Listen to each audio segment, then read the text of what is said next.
What if everything you think you know about history's most documented 40 days is actually a carefully constructed lie? What if the agony you've heard about was just the surface of something so brutal, so psychologically devastating, that entire civilizations have tried to bury the truth? Today, we're ripping away the comfortable stories and diving into the real secrets behind 40 days that didn't just change one life. They created a blueprint for human control that we're still living under today. Number 10. The medical reality was a horror show. Let's start with what the paintings never show you. The actual medical brutality that modern doctors can now decode. When we talk about agony in the garden, most people imagine spiritual stress. The reality? We're looking at hematidrosis, literally sweating blood. This doesn't happen from regular stress. It requires such catastrophic psychological terror that tiny capillaries around sweat glands literally burst. Your body hemorrhages through your pores. Modern emergency medicine has documented this maybe a dozen times in car accidents where people know they're about to die. Soldiers in final moments. The ancient accounts describe great drops of blood falling to the ground. That's not poetry, that's a medical emergency. Blood loss through skin, combined with dehydration and shock, would hospitalize most people immediately. And this was just the beginning. Hours before the real torture started, the human body was already failing from pure anticipation. Number 9. The 3 witnesses were chosen for psychological warfare. Here's where the conspiracy begins. Peter, James, and John weren't random disciples nearby. They were strategically selected for maximum psychological impact. Peter, the impulsive fighter, most likely to crack and do something stupid. James, inner circle member, whose testimony would carry weight. John, youngest, most emotionally attached, most traumatizable. But here's the twisted part. They were told to stay awake and watch.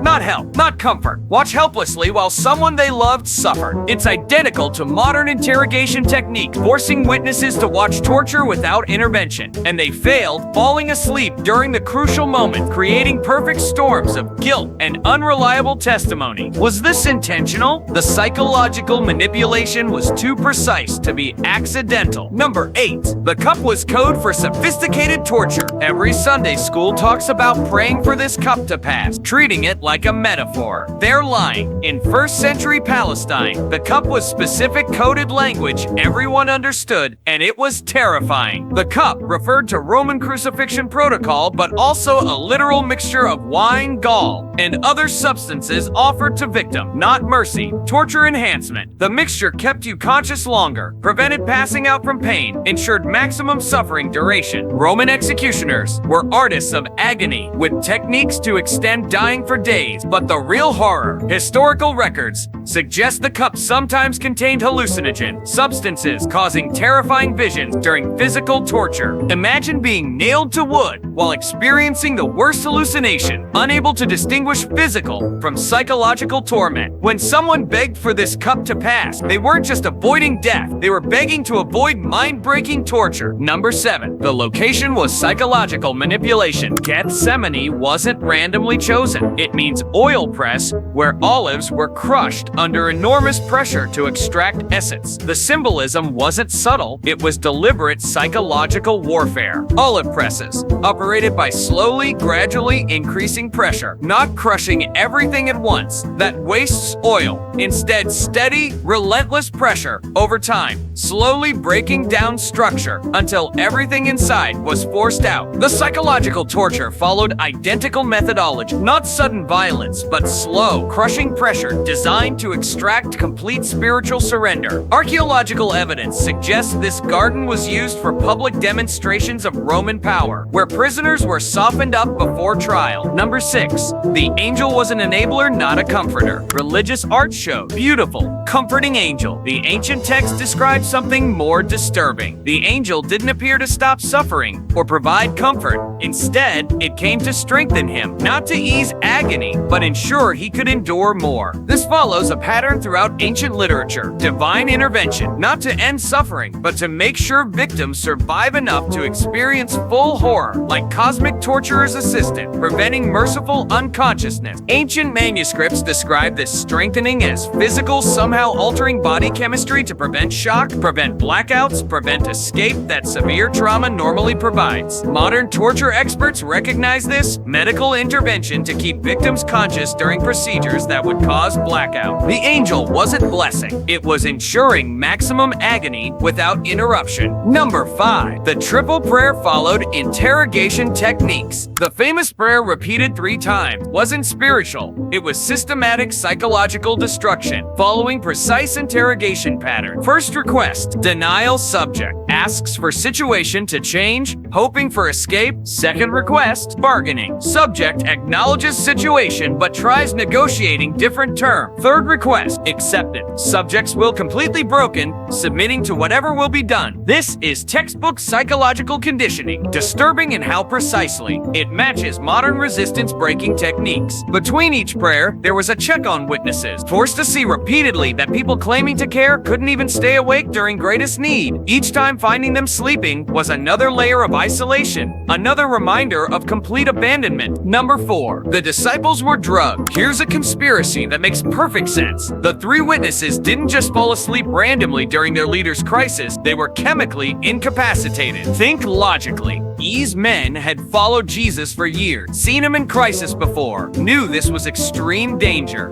Peter carried a sword that night, ready for violence. John was emotionally attached. James was committed enough to die for belief, yet all 3 fell asleep simultaneously during the most crucial hours while their leader was sweating blood and begging for intervention. That's not exhaustion, that's chemical intervention. Ancient texts mention they shared a meal before the garden. Romans used sleep-inducing substances in wine to control crowds and eliminate reliable witnesses. The timing is too perfect for coincidence. Why drug witnesses? Their testimony needed to be unreliable. They needed to say we were there without providing clear details. They needed to feel guilty and confused, unsure what they'd seen or failed to see. Control the witness's memory. Control the narrative. Number 3. The arrest was choreographed theater. Everything about the arrest was stagecraft for maximum psychological impact while maintaining legal illusion. The timing, participant, weapon, betrayal kiss, all carefully orchestrated political theater. The kiss wasn't necessary for identification. Jesus was well known, teaching openly in temples. The kiss was psychological warfare,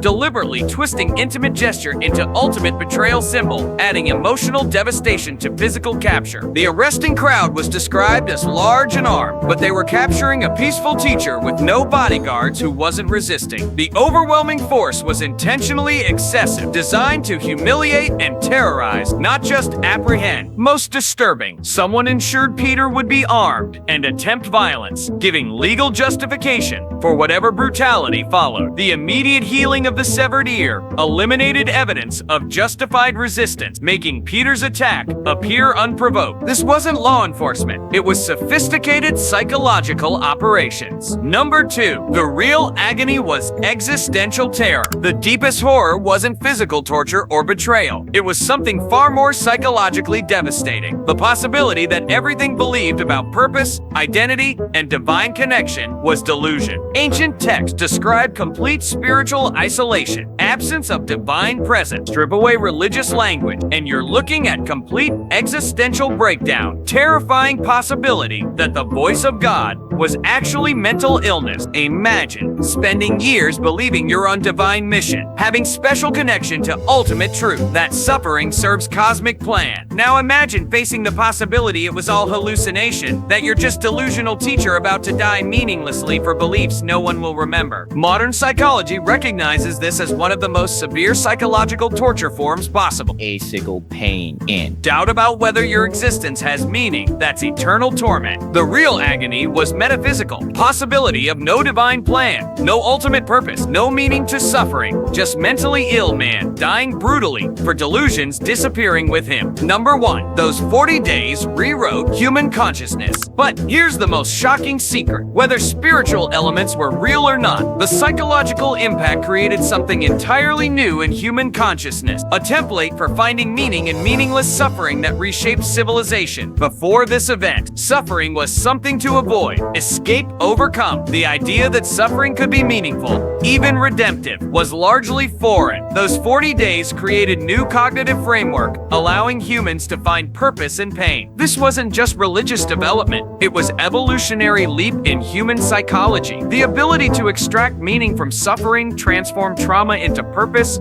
find identity through sacrifice became fundamental civilization components. But here's the disturbing part. This framework became a tool for population control. Once people believe suffering can be meaningful, pain redemptive, sacrifice serving higher purpose, they become much easier to manipulate. Empires, religions, political systems have used this psychological template to justify everything from slavery to war to social inequality. Your suffering serves higher purpose became the most powerful human control tool ever developed. The real horror isn't what happened to one person during those 40 days. It's what those days did to the human species' relationship with suffering, meaning, and power. The truth about control. So there you have it, 10 shocking facts, revealing how carefully our historical narratives are controlled. From medical horrors to psychological manipulation, political conspiracy to consciousness reshaping, this story has darkness layers most never discover. But here's what should haunt you. If they've hidden this much about history's most documented event, what else are they hiding? The most terrifying realization isn't what happened during those 40 days. It's recognizing how easily truth can be sanitized, packaged, and sold to generations who never question official story. The 40 Days of Agony created a new form of psychological control, shaping human civilization for millennia. Now that you know the truth, you can never look at suffering, meaning,